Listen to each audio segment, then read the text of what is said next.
Hello, hello, hello. I am excitedly here today to participate in the tag One Deck Gone Wild. I have most certainly been listening to people's dialogues about consumption and tarot tube, and I understand that some of us have more decks, some of us have less decks. I believe we should all consume within our financial means while keeping the environment in mind. I also believe we should enjoy our passions, and I personally enjoy both types of videos. I like the ones that show different decks. There's plenty, for example, that I don't think I'll ever have, like the classic tarot or the post-cartel cards. They're very kind of limited production. Those Joanna Yaus decks, those are the kinds of things I'll never have, and I know that, but I still enjoy looking at them, so I do appreciate the videos that like show flip-throughs and things like that of various other decks. So I'm here to participate in the tag because I can see both sides, and I love those videos that go really in depth on a deck. I've studied the Thoth. I use the term studied a little loosely, but I definitely appreciated all those videos that go really into depth on that one deck. And I thought I'd bring one to the table as well that I don't see around as much and that I think has a lot to offer. And that is the Witch's Wisdom. Now I'm blanking on the name. I think it's called the Witch's Wisdom. I always just keep it in this bag that it came with, so I don't know. I also wrote out the little poems that are in the box on the front and the back, and I kind of keep them sandwiched in the deck to kind of make it feel at home. This is a very magical deck, and I think it's one of those that if you spend more time with it, you'll get more out of it. It flips the major arcana and kind of makes it go backwards, although I think that's a bit of an understatement. I don't think they just flipped it and made, you know, the world the first card and so on and so forth. I think there's more to it than just that, and I've realized that after working with the deck for a little while. There's also little spells and witchy wisdom in the guidebook. So in short, I chose this deck because this deck does a lot for me. It can read, I can use it in my magic and my spell work, and it has numerology. It kind of doesn't really follow the system in the same way that we're used to following it, so it makes you think outside the box. It kind of makes you learn and relearn lessons as well. And that's why I chose this one for this prompt. Now, there's a lot of questions here. I think there's 37, and I'm going to attempt to answer them all. If I can't think of an answer for one of them, I'm just going to read the question anyway. And then if you have this deck, or even if you don't, just by watching this video and seeing these images, maybe you can think of an answer for those questions, or maybe you have different answers for some of the answers that I give. And it'd be really interesting to hear some other opinions and perspectives on this deck and its images. So without further ado, the first question is, why did you pick this deck? And I kind of just answered that. I think it just does so many things. I think that delving deeper into this one is something beneficial. You'll gain more from it the more time you spend with it. So that's why I chose this deck. Also, it's spring. This kind of gives me that renewed energy as well. I like to do a lot of my magical work this time of year, so that's another reason I chose this deck. My favorite minors, or my favorite suit, and I also pulled out the major that corresponds with the number. So in this deck, I really like the 4s, so we can leave maybe the major one up here. Yeah, so here we have the 4 of water. All the suits are elemental: the 4 of fire, the 4 of air, and the 4 of earth. I love the 4s in this deck. In general, it's just a very positive number. It's stable, it's safe, it's celebratory. I don't think I'm fitting all this on here. That's okay. And the images are beautiful. So the 4 of water for the 4 of cups here. You have a family of whales. I love this 4 of fire with the family, and you see these little foxes fighting. The 4 of pentacles is just in keeping with the theme of consumption, right? It's usually someone really holding on to their 4 coins with all their might. But here we see that it's more than that, right? It's nature and it's abundance. Yes, these 4 stones are stuck here. They're not moving anywhere, but they're a part of this bigger picture. And it's not just someone holding on to their wealth, right? It's just wealth existing in its environment, and it's an ebb and flow. And I really, really, really like this image of the 4 of coins, or earth. And then we have a beautiful 4 of air, or 4 of swords here. It really does give me the personal feeling of like taking in a deep breath and just open space, seeing things, you know, from up here. So the 4 is my favorite minor set, my favorite minor set in this deck. And then I pulled the 4th card, which in this deck is the moon. As briefly established, the majors are kind of flipped backwards here. Also love that depiction there. So the 4s, absolutely gorge. Love. Number 3 is what card reminds you to relax when it comes up. And I chose this, the 2 of air. The tree here kind of mimics the look of lungs. It just makes me take a deep breath. And we also have this hedgehog here, and he's not scrunched up in fear. He's walking around in the field of flowers, seemingly looking relaxed. So I think that one really answers the prompt quite well. But this deck is just full of beautiful natural imagery. It's all open, and I'd be hard pressed to really, you know, look at any of these cards and not feel relaxed, right? All very open, all very natural. Many of them give me that feeling of just breathe. Yeah, so number 4 is my favorite representation of the color blue. And for that, I chose the 7 of water. It's just like a circle in the middle that's blue. But I love that. When I was flipping through the deck looking for blue, this is the one that immediately drew my attention to it. And then you have these little streams that go towards the oasis, and all these, it might be a little hard to see, but there's all these little animals convening together to go to the watering hole. And it's that idea of oneness that I think water represents, right? We all need water. We're all made of water. In a watering hole, you'll see lions and gazelles, you know, the predator and the prey, and none of them are killing or running away.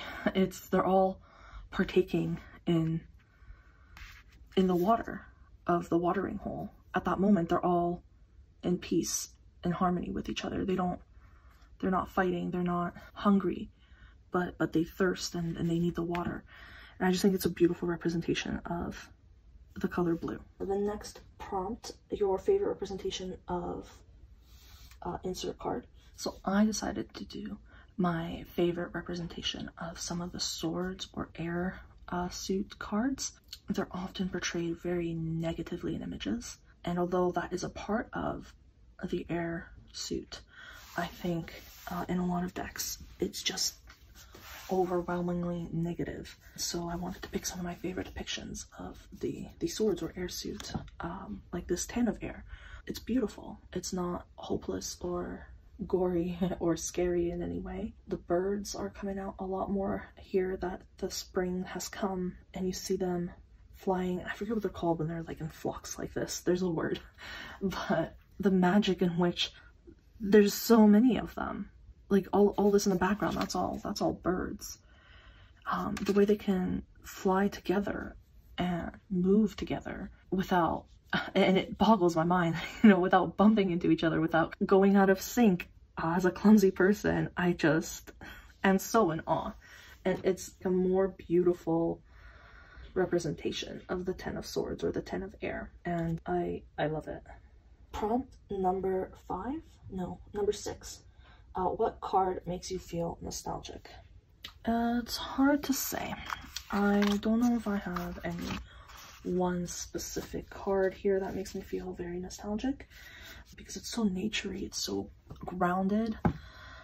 But this one, the Craftsman of Air, is a little reminiscent of when I was in school and studying, filling my little brain with ideas and knowledge.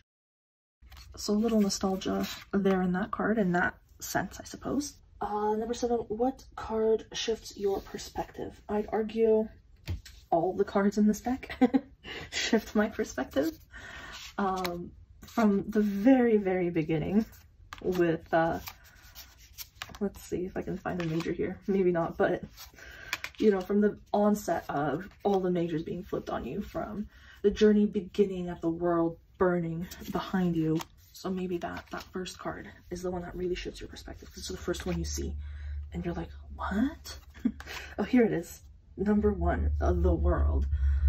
And it's you walking away from this burning civilization in the background, beginning your journey anew, right? The world isn't the end. And so I guess my cheat answer is all of these cards shift my perspective. But if I were to choose one, then this one must be it, because it's the first one that you're greeted with. And if you read tarot, then seeing this would definitely give you a surprise. It does make you shift your perspective for sure. Number 8 is my favorite animal represented. Love these wolves. Love them, love them, love them. They are beautiful, beautiful, beautiful little wolves. But I think my favorite animal represented is the fox. The fox features in this deck a lot. Well, maybe not like not like a lot in every card or anything like that, but there is multiple depictions of the little fox in this deck, and I think they're all beautiful and wonderful. Here's one. For love, it's her little familiar, her companion. I personally really connect with the fox myself, so any depiction of the fox in this deck would definitely be one of my favorites. There's another one, little foxy fox. Love the foxes, for sure. Prompt number 9. Which court card reminds you the most of heartbreak? And I do have to cheat on this one. Or maybe I'm just not seeing it. But I don't think any of these court cards remind me of sadness. They're also empowered and natural and balanced. Let's find them. And maybe you can tell me if any of them invoke sadness for you. Okay, so it was just the Witch of Air in this pile. Doesn't make me feel sad or remind me of sadness in any way. Oh, the Craftsman of Earth. Very natural, if anything, fierce. I guess there's a skull, if you want to see that as sad, but it's just nature. It's just the cycle. I don't know if it makes me sad. There was a court card in this pile. It was the Craftsman of Air. There we go. Maybe makes me feel a little nostalgic, but certainly not sad. The Goddess of Water. There's creation happening. Doesn't make me sad. I'm just gonna keep repeating nothing makes me sad, sorry. Let me just show you the court cards and then you can decide, and then we'll move on. Let me find them. I got them all here. Here's all the court cards.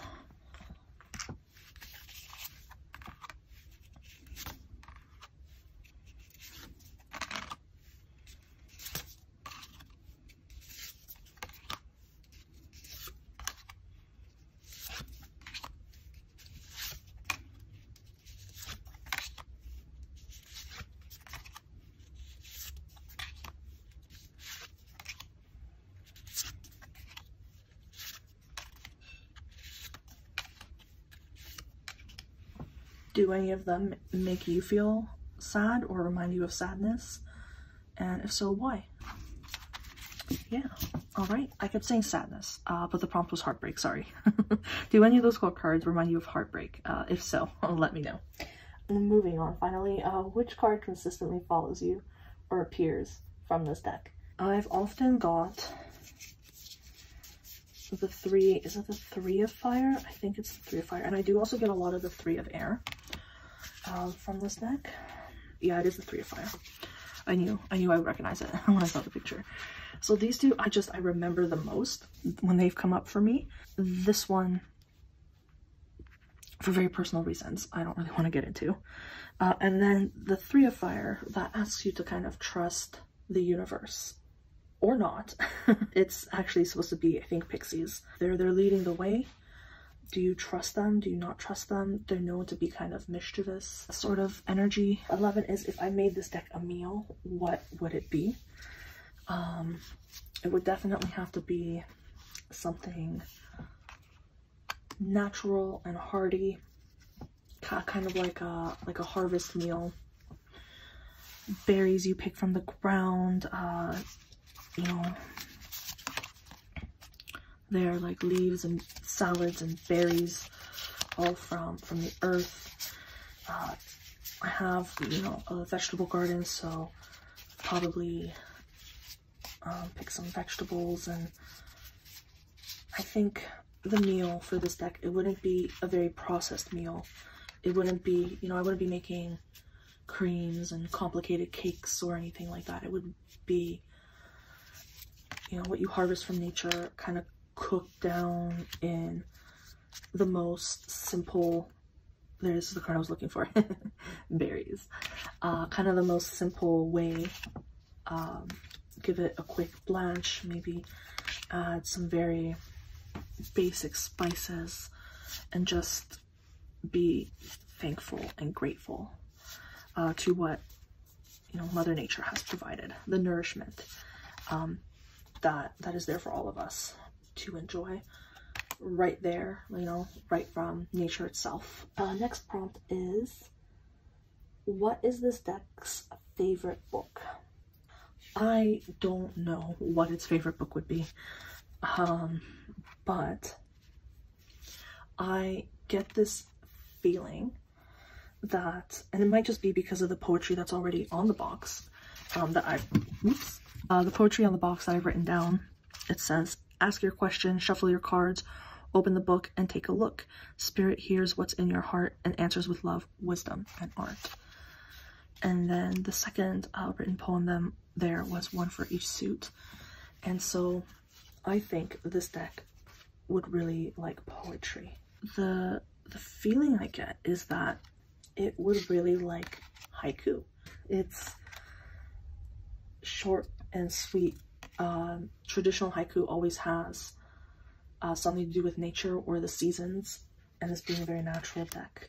It's very rhythmic, and I think nature ebbs and flows very rhythmically as well. And there's also a lot of kind of allusion to movement and music in this deck too.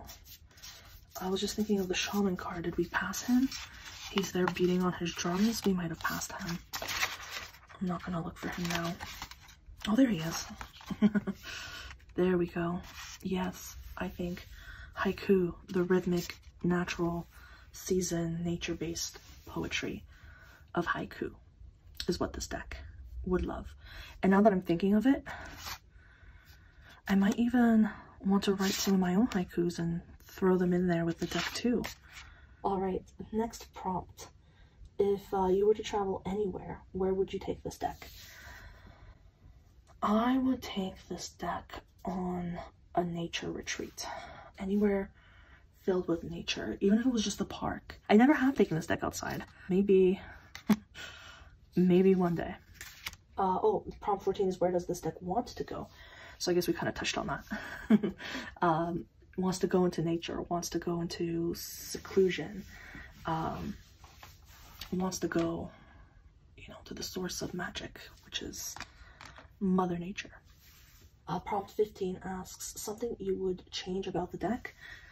And I'm sure it's no surprise to anyone who has this deck. I would change this cardstock and size. Or size. I feel like if the cardstock wasn't so hard, right? It's really hard to shuffle. It kind of hurts. It's a larger deck. And it's unwieldy. So if the cardstock was soft and malleable, I could work with it. Or if the cards were smaller, I could work with it. So that's what I would change about this deck. The cardstock, the size, a combination of the both. From what I understand, that may be in the works already though. So the universe has heard me and felt me when I worked with this deck.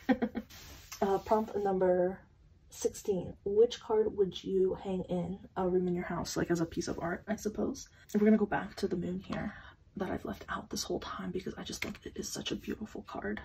I would hang it in my room. I would hang it outside of my room. I would hang it in every room. I would have it printed as a curtain, as a tablecloth. I don't know. I love this image. Yeah, I would hang this image in my house. Prompt number 17. Something that sets the deck apart. We've kind of touched base on that. The changing of the majors definitely sets this deck apart. The guidebook definitely sets this deck apart. It has some wisdom from the card, you know, so like any deck would have. Then you have the essence, like the heart of it. You have some advice, some affirmations, and you have the magic, kind of the spells. So let's see. Okay, the 8 of water. Let's do the 8 of water because I don't remember what the guidebook said about this one. So if we look at the guidebook and what it says for the 8 of water, it gives you some wisdom. The full moon exerts its magic. Yes, yes it does. 8 baby turtles hatch from their well-buried eggs and scuttle across the sand. So we have some explanation of what's happening in the image. Okay, nothing earth-shattering. Then you have the essence, so kind of the meaning of the card, I suppose. Awakening, trust your instincts, sense the pull of destiny, adventure awaits. So you have like those keywords. Again, nothing groundbreaking. The council is your advice and some affirmations. Listen to your instincts, your intuition, the wisdom of your heart. Know the things your mind can't explain. Allow the wilderness within to hatch, to run towards whatever is drawing you. Wholeness and fulfillment await you. And then the magic part is, I think, what really sets this guidebook and this deck apart. So for this card, it says, at the next full moon, pull a shell to your ear and listen. Strip off your clothes, strip off the egg that's protected and enclosed you. Go into the water, whether the sea or the stream or the shower. Feel the cold water make your heart pound within your chest. Emerge more alive than when you entered. Pay attention to your intuition.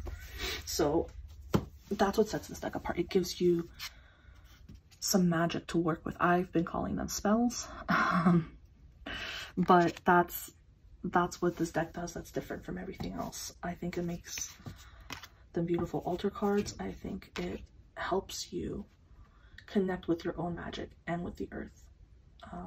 Whether you adapt some of it, whether you are able to do all of it is another question, but I think the ideas it gives you and the way it encourages you to interact with the elements to create your own magic make this deck really unique. Number 18. If blank deck could have a superpower, what would it be? I've really thought about this one.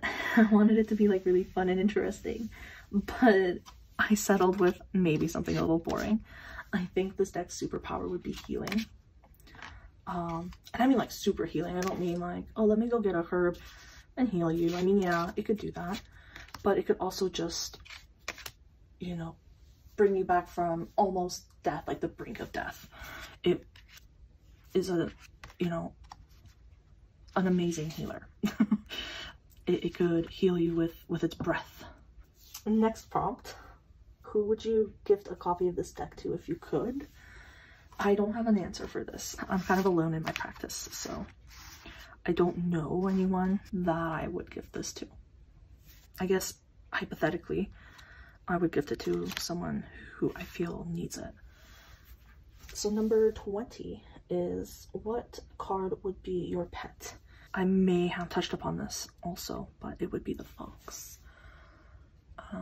Just have such a connection with foxes and fox energy. Bunnies are adorable. We've had bunnies. We've had turtles. But if from this deck I could have a pet, it would be the fox. Number 21. What's the deck's biggest fear? The deck's biggest fear. Right? The destruction of nature. The end of a lot of wildlife and species because of our human neglect and consumption. I think this card really illustrates this deck's fear. Then number 22. If the deck had its own collection, what would it collect? It would collect berries and, oops, you know, mushrooms and rocks and herbs, crystals, feathers, little natural trinkets, shells. Oh, there's some berries. It might collect leaves and flowers. There we go, feathers. So we just collect things from nature. In fact, I think it even encourages you to do the same, kind of collect things from nature and use them in your magic, and also to return them to nature. Number 23, draw 3 random cards. Bed, Wed, Behead. Okay, I want to do this, but we'll do it at the end because I have a little pile of cards left here that are going to be used for some of these other prompts. Number 24.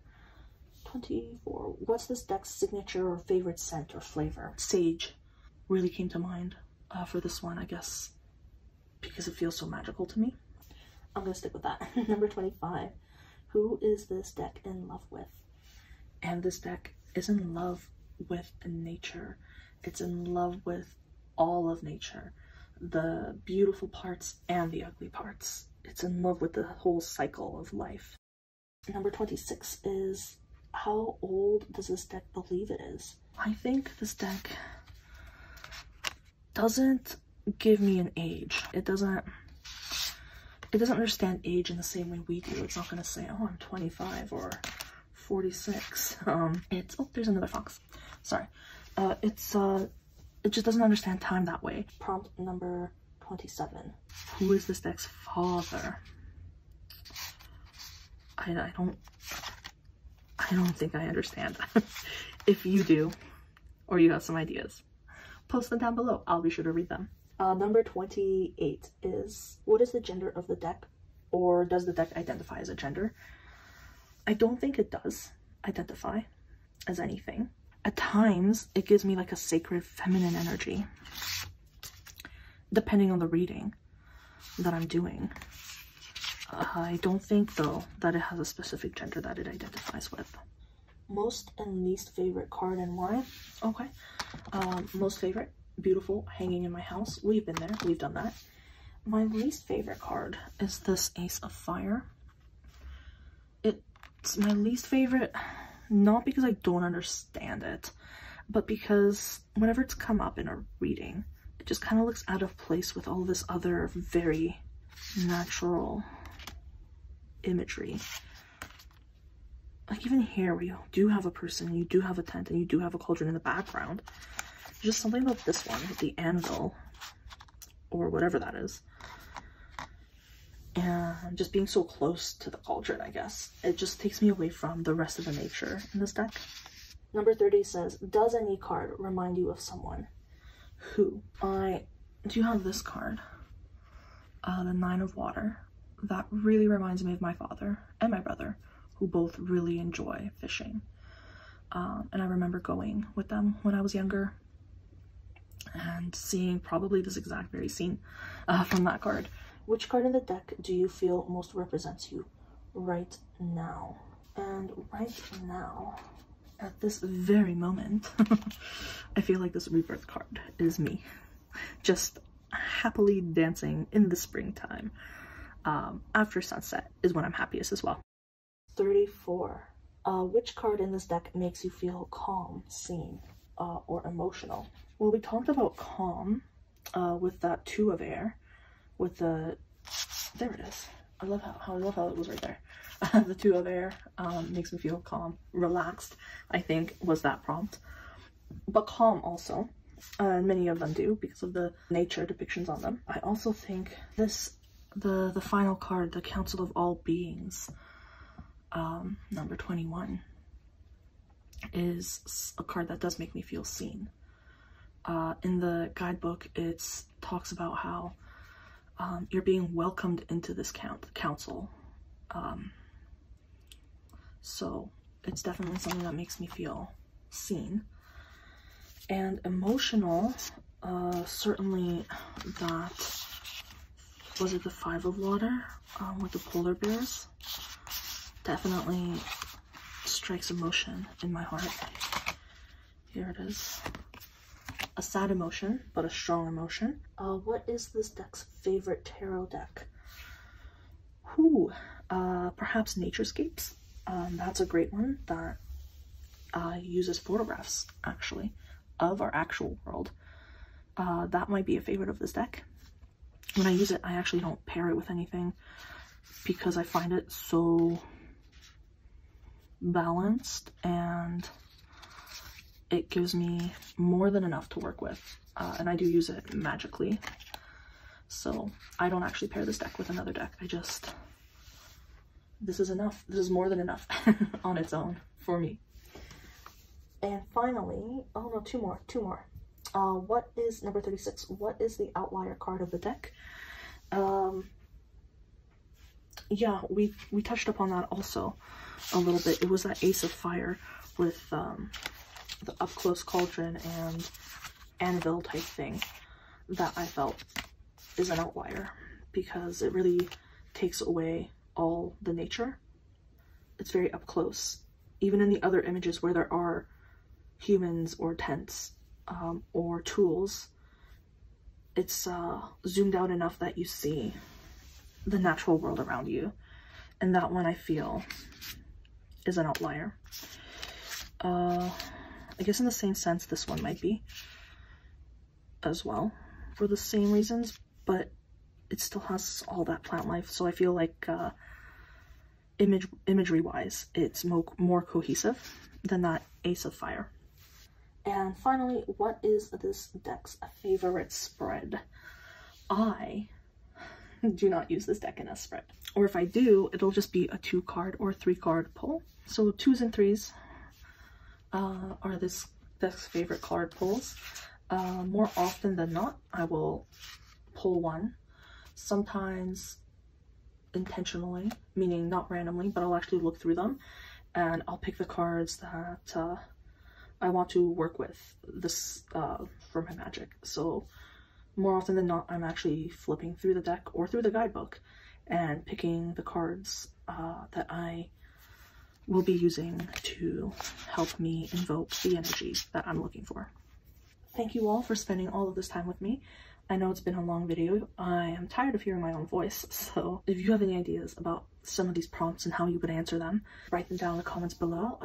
No, but before you go, there was one more prompt we saved for last. I remember now. It was the Bed, Wed, Behead. Okay, all right.